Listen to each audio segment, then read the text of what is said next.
여러분 안녕하십니까? JTB 뉴스입니다. 전북도청 감사관실 직원에 대한 수사 과정에서 석연치 않은 점이 드러나고 있습니다. 해당 공무원과 연관된 고창의 한 업체가 고창군에서 최근 4년 동안 집중적으로 계약을 따낸 것으로 드러났습니다. 고창군으로 불똥이 튀고 있습니다. 첫 소식 정원익 기자입니다. 전북도청 공무원 비리와 연관되면서 경찰이 압수수색한 업체입니다. 교량용품과 도로시설물, 경관시설물 등을 만드는 곳인데 최근 4년 사이 고창군과 집중적으로 계약을 하고 있습니다. 지난 2014년에는 17건, 6억 9천만 원에 불과했지만 2015년 20억, 2016년 19억, 올해는 27억 원에 이르는 계약을 맺었습니다. 최근 4년 동안 116건에 모두 74억 원이 넘습니다. 고창군은 농공단지에 입주해 있고 직접 생산 증명서를 가진 업체인 만큼 충분히 가능하다고 밝혔습니다. 직장은 다 갖고 있다고 직접 생산 증명서를 다. 농공단지에 있으면 다 그런 것 때문에 농공단지에 다 입주하죠. 공장들이 쓰게 하기 위해서. 하지만 관련 업체들은 이해하기 어렵다는 반응입니다. 농공단지가 많이 어려운데 그 기간에 그 정도의 계약을 했다면 상식적으로 납득이 어려운 아주 큰 금액이라고 생각이 됩니다. 경찰도 이 부분에 주목하고 있습니다. 전라북도 공무원과의 연관성은 물론 고창군과의 관계에 대해서도 집중적으로 살펴볼 부분이 있다는 겁니다. 담당 공무원들은 물론 윗선에 대해서도 마찬가지입니다.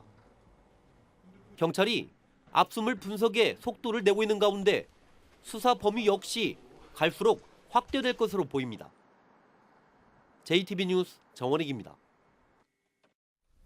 실종된 고준희 양의 수사가 장기화하면서 경찰이 강력범죄 가능성에 무게를 두고 있습니다. 그런데 이 같은 수사 전환이 너무 늦었다는 비판이 나오고 있습니다. 오정현 기자입니다. 가족들은 준희 양이 사라진 지 3주가 지나서야 경찰에 실종을 알렸습니다. 수사에 나선 경찰이 곧장 주변 CCTV 영상을 확보해 분석했지만 50일치를 훑어봐도 준희 양의 모습은 없었습니다. 또 비슷한 시기에 가족들은 모두 휴대전화를 바꿨습니다. 석연찮은 구석이 속속 드러나는 셈인데 경찰은 범죄 가능성보다 단순 실종에 무게를 뒀습니다. 실종 아동의 가족, 피해자의 가족 이런 인식으로 대응을 하다 보니까 이제 의심을 품지를 못하고 그 실종 사건으로 신고하는 경위를 제대로 조사를 못했던 걸로 보여요. 결국 피의자 신분 전환까지 압수수색까지 시간을 많이 지연시킨 것으로 보입니다. 수사에 나선 지 2주가 지나서야 강제 수사를 벌이며 강력범죄 가능성으로 눈을 돌린 경찰은 가족들을 피의자 신분으로 정하고 이들 주변에서 준희 양의 흔적을 뒤졌지만 성과는 없었습니다. 강제 수사라고 전환이 됐다고 보시면 되겠습니다. 현재까지 결론부터 말하면은 범죄 혐의였던 단서가 발견된 건 없습니다. 흔적 하나 없이 사라진 준희 양에 대한 수사가 답답하게 흐르며 경찰 수사에 대한 불신의 목소리가 높아지고 있습니다. JTB 뉴스 오정현입니다. 군산 고군산군도 연결도로가 공사에 들어간 지 10년 만에 완공됐습니다.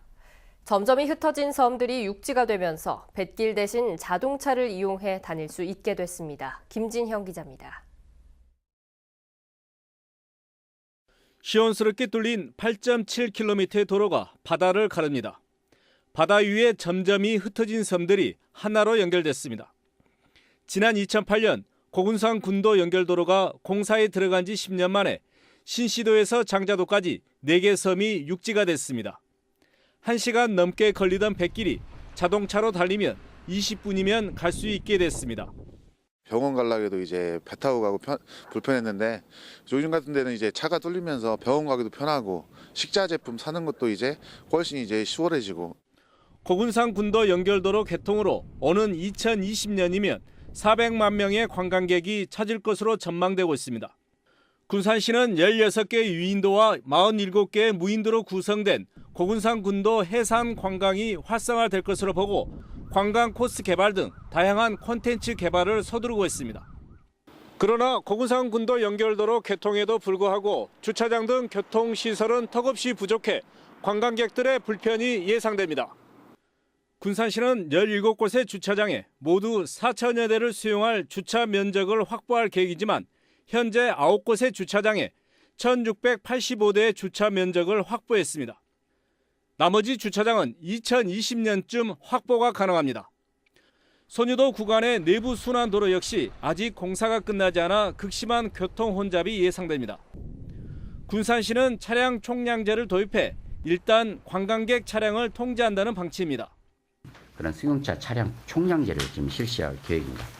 이렇게 고군산 섬 내의 교통 상황에 따라서 승용차 차량이 통제할 수 있기 때문에 고군산 섬 안으로 들어오는 대중교통 수단을 지금 강구하고 있고, 연결도로 완공으로 새만금 해상 관광의 명소로 떠오른 고군산 군도. 부족한 교통시설이 관광 활성화에 발목을 잡지 않도록 서둘러 대책을 마련해야 할 것으로 보입니다. JTB 뉴스 김진영입니다. 요즘처럼 강추위가 기승을 부리면 소외된 이웃들의 마음은 더욱 움츠러들 수밖에 없죠. 올해에는 기부에 대한 불신이 커지면서 사랑의 온도탑 수은주가 점처럼 오르지 않고 있습니다. 송창용 기자입니다. 어려운 이웃을 돕기 위한 사랑의 온도탑이 세워진 건 지난달 20일입니다. 모금 목표액의 1%를 달성할 때마다 온도는 1도씩 올라갑니다. 올겨울 모금 목표액은 74억 6천만 원. 그러나 지금까지 35억 1천만 원이 모여 온도는 47도에 그치고 있습니다. 지난해 이맘때 66도와 비교하면 무려 20도 가까이 났습니다. 전북의 사랑의 온도탑은 18년 연속 100도를 달성했지만 올겨울은 목표 미달을 걱정해야 할 형편입니다. 이처럼 모금액이 적은 건 포항 지진으로 기부금이 나뉜 탓도 있지만 보다 근본적으로는 각종 기부금 관련 비리로 신뢰를 잃었기 때문입니다. 120억 원이 넘는 기부금을 빼돌린 새희망 씨앗 사건과 딸의 수술비를 탕진한 어금니 아빠 이영학 사건 등이 기부 문화를 위축시켰다는 분석입니다. 기부를 하면 이 적연 사람들이 써야 되는데 어문 사람들이 다 써버리니까 사람들이 다 말을 많이 하더라고요.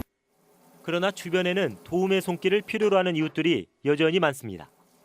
지난해의 경우 전북 사회복지 공동모금회에서는 중앙지원금을 포함해 150억 원을 모아 사회복지시설과 단체 2,100여 곳과 저소득층 가구 2만 4천여 곳에 지원했습니다. 이렇게 어려울 때일수록 소외된 이웃들에게 관심을 가져주시어 따뜻한 사회를 만들어가는데 함께 해주시면 감사하겠습니다. 기부금이 제대로 쓰여진다는 투명성을 높이는 작업과 함께 주변의 어려운 이웃을 한 번 더 살피는 온정이 필요한 때입니다. JTB 뉴스 송창용입니다.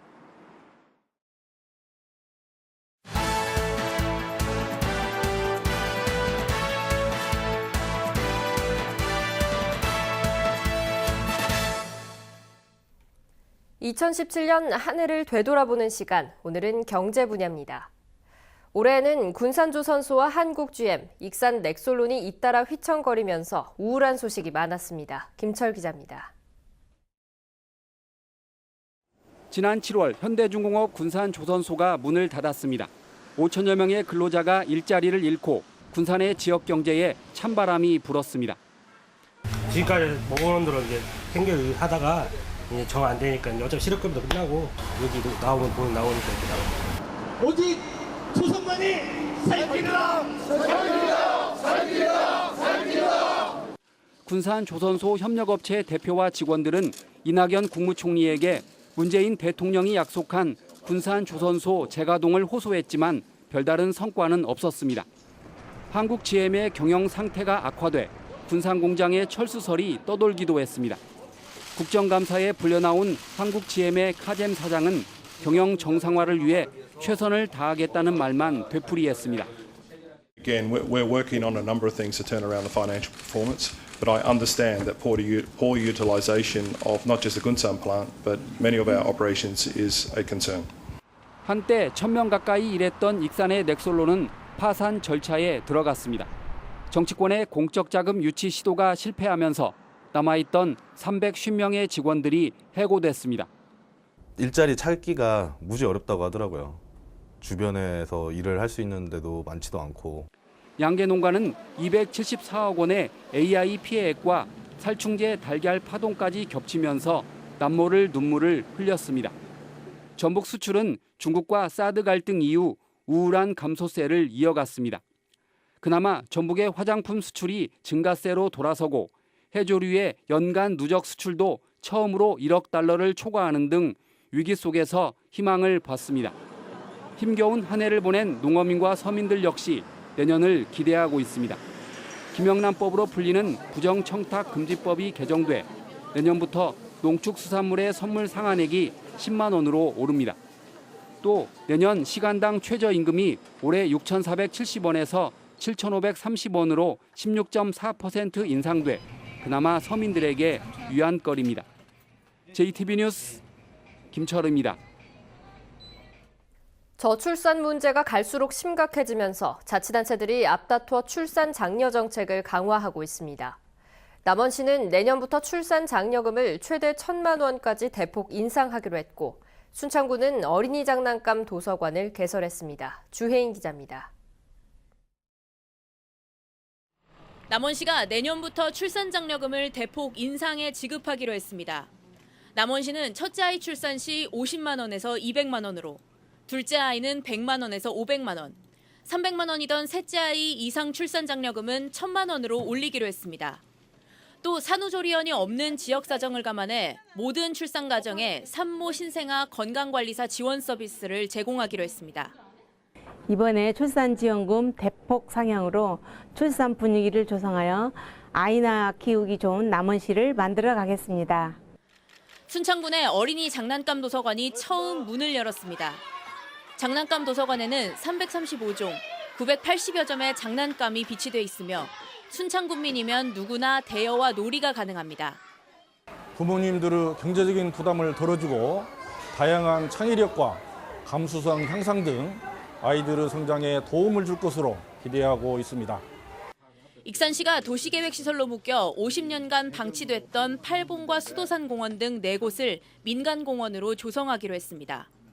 익산시는 근린공원 4곳에 대해 민간 사업 제안서를 제출받아 평가한 뒤 70% 공원 조성 후 기부 체납, 30% 자체 개발 방식으로 사업을 추진하기로 했습니다. JTB 뉴스 주혜인입니다. 오리 가공업체 성실농산 계열의 농장인 전남 고흥 오리농장에서 추가로 AI가 발생해 전북에 있는 성실 계열 농장 7곳에 대해 일시 이동 중지 명령이 내려졌습니다. 농림축산식품부는 전북 7곳 등 호남권 성실농산 계열 농장 41곳에 대해 내일 정오까지 이동 중지 명령을 내리고 일제 소독을 지시했습니다. 전라도는 이 기간에 점검반을 구성해 이동 중지 명령 이행과 일제 소독 여부를 점검하기로 했습니다. 국민의당 전북도당은 최근 민주당 소속 도의원이 운전자 바꿔치기로 경찰에 입건된 사건과 관련해 해당 의원이 도의회 품격을 손상시켰다며 도의회는 즉시 윤리위원회를 열어 징계 조치해야 한다고 주장했습니다. 국민의당은 또 해당 의원은 스스로 도민들에게 사죄하는 마음으로 자진 사퇴하는 게 마땅하다며 의혹이 풀리지 않은 음주운전에 대해서도 사법당국이 철저한 수사를 진행해야 한다고 강조했습니다. 전주 완산도서관 부근에 동학농민혁명의 추모 공간인 녹두관이 건립됩니다. 전주시는 23억 원을 들여 내년부터 공사에 들어가 6월까지 녹두관을 건립할 계획이라고 밝혔습니다. 녹두관에는 전주 역사박물관에 안치되고 있는 동학농민군 지도자의 유골이 안장되며 동학혁명과 관련된 기록물이 전시될 예정입니다. 국민연금공단이 직원들의 초과 근무를 줄여 신규 직원 50명을 더 채용하기로 했습니다. 국민연금공단 노사는 3급 이하 직원의 초과 근무를 줄이고 1급과 2급 직원의 임금을 일부 양보해 내년 상반기에 신규 직원 50명을 추가로 채용하기로 합의했습니다. 국민연금공단은 이 같은 일자리 나누기가 전국 공공기관 가운데 최초의 사례라고 밝혔습니다. 중학교 학생들이 학교 축제 수익금과 모금 활동을 벌여 교내에 작은 평화의 소녀상을 건립했습니다. 고산중학교 학생들은 지난 10월 학교 축제 먹거리 장터에서 발생한 수익금의 활용 방안을 논의한 결과 평화의 소녀상을 세우기로 하고 고산 장날 벌인 모금 활동에 성금을 더해 학교에 소녀상을 세웠습니다. 전원 학생으로 구성된 건립추진위는 일본군 위안부의 역사에 많은 관심을 갖고 도내 다른 초중고에서도 소녀상 제막이 이어지기를 바란다고 말했습니다. 고형 폐기물 발전소의 문제점을 연속 보도한 JTBC 김철 나금동 기자가 전북 민언련으로부터 제5회 전북 민주언론상 본상을 받았습니다. JTBC는 전주시가 공론화 없이 단 하루 만에 폐기물 발전소 허가를 동의해준 사실과 업체 관련법 위반, 그리고 제도 보완을 취재해 도시계획위원회에 발전소 건립안 부결을 이끈 점을 높이 평가받았습니다. 오늘은 구름이 많겠습니다. 한낮 기온은 전주 5도 등 영상 2도에서 5도로 어제보다 3, 4도가량 높겠습니다. 내일은 새벽 한때 약한 빗방울이 떨어지겠지만 큰 추위는 없겠습니다. 주말인 모레는 늦은 오후 한 차례 비 소식이 있겠고 당분간 구름이 많은 가운데 평년과 비슷한 겨울 날씨가 이어지겠습니다. 다음은 JTBC 전주방송에 이웃돕기 성금을 보내주신 분들입니다. 부안군 부안읍 바르게 살기 위원회 AI 초소 근무자 일동이 100만 원. 부안군 부안읍 구덕마을 주민들이 25만 원. 남원시 왕정동 수코마을 주민들이 60만 원. 장수군 장수읍 노하마을 주민들이 50만 원. 장수군 장수읍 송악골마을 주민들이 30만 원. 장수군 장수읍 대리마을 주민들이 20만 원. 장수군 장수읍 대덕마을 주민들이 16만 4천 원. 장수군 장수읍 용추마을 주민들이 13만 2천 원. 완주군 삼례읍 장산마을 주민들이 42만 7천 원. 완주군 용진읍 신강마을 주민들이 28만 원. 익산시 평화동 사통 주민들이 27만 원. 익산시 평화동 원성민 님이 10만 원. 익산시 평화동 현진 종합상사에서 5만 원을 보내주셨습니다. 성금을 보내주신 모든 분들께 진심으로 감사드립니다.